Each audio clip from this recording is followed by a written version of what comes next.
భారత ఆర్థిక వ్యవస్థ ఇది ఒకప్పుడు ప్రపంచం గమనించే శక్తిగా నిల్చేది. కాని నేడు మనం ఒక సంక్రమణ దశను కాదు, ఒక ప్రమాదకరమైన మలుపుని ఎదుర్కొంటున్నాం. దేశానికి పునాది వేసిన ప్రభుత్వరంగ సంస్థలు ఒక్కొక్కటిగా కూలిపోతున్నాయి. ఇది యాదృచ్ఛికం కాదు, ఇది గత దశాబ్దం కాలంలో తీసుకున్న తొరపాటు నిర్ణయాల ఫలితం. ఆలోచించకుండా చేసిన సంస్కరణలు, జాతీయ ఆస్తులపై ప్రభుత్వ నిర్లక్ష్యం ఇవన్నీ కలిసి దేశ ఆర్థిక వ్యవస్థని బలహీనపరిచాయి. 2016 నవంబరు 8 రాత్రి జరిగిన పెద్దనోట్ల రద్దు, ఆ ఒక్క నిర్ణయం దేశాన్ని ఎంత దెబ్బతీసిందో గుర్తుందా? మన్మోహన్ సింగ్ గారే ముందుగానే హెచ్చరించారు, జీడీపీ 2% పడిపోతుంది అని. కాని అది మాత్రమే కాదు, దేశపు అనధికారిక రంగం పూర్తిగా కూలిపోయింది.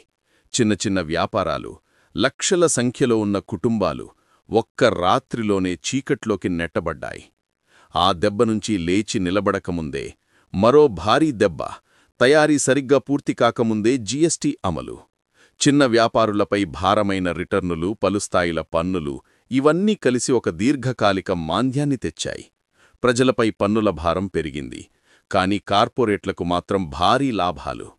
ప్రపంచవ్యాప్తంగా చమురు ధరలు తగ్గినా భారత ప్రజలకు ఆ ప్రయోజనం ఎందుకు రాలేదు? ధరలు తగ్గాయి, కాని పన్నులు మాత్రం పెరిగాయి.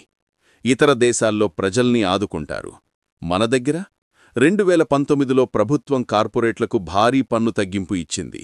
దేశ ఖజానాకు 1.45 లక్షల కోట్ల నష్టం జరిగినా కొత్త పెట్టుబడులు మాత్రం రాలేదు.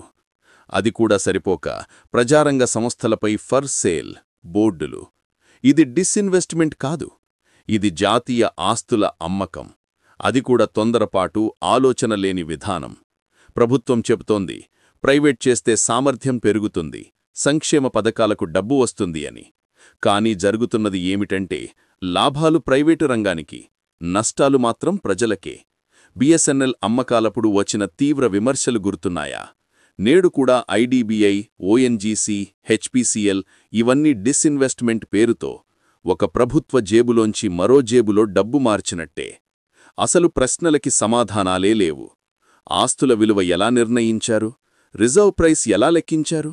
లాభాల్లో ఉన్న సంస్థలను కూడా ఎందుకు అమ్ముతున్నారు? పునర్వ్యవస్థీకరిస్తే బ్రతికే సంస్థలను ఎందుకు వదిలేస్తున్నారు? ఇవన్నీ సమాధానాలు లేకుండానే ప్రభుత్వం ముందుకు సాగుతోంది. అందుకే ప్రజల్లో అనుమానాలు పెరుగుతున్నాయి. అందుకే యువతలో భయం పెరుగుతోంది. నిరుద్యోగం ఎంతో ఉన్నప్పుడు ప్రజారంగ ఉద్యోగాలకే ముప్పు వస్తే దాని ప్రభావం యూహించలేనిది.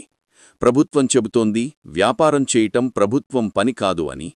కాని ప్రశ్న ఇది, దేశ ఆర్థిక వ్యవస్థను సరిగ్గా నడపలేని ప్రభుత్వం, ఉద్యోగాలు సృష్టించలేని ప్రభుత్వం, సామాజిక న్యాయాన్ని కాపాడలేని ప్రభుత్వం, జాతీయ ఆస్తులను అమ్మే హక్కు ఎక్కడ్నించి వచ్చింది?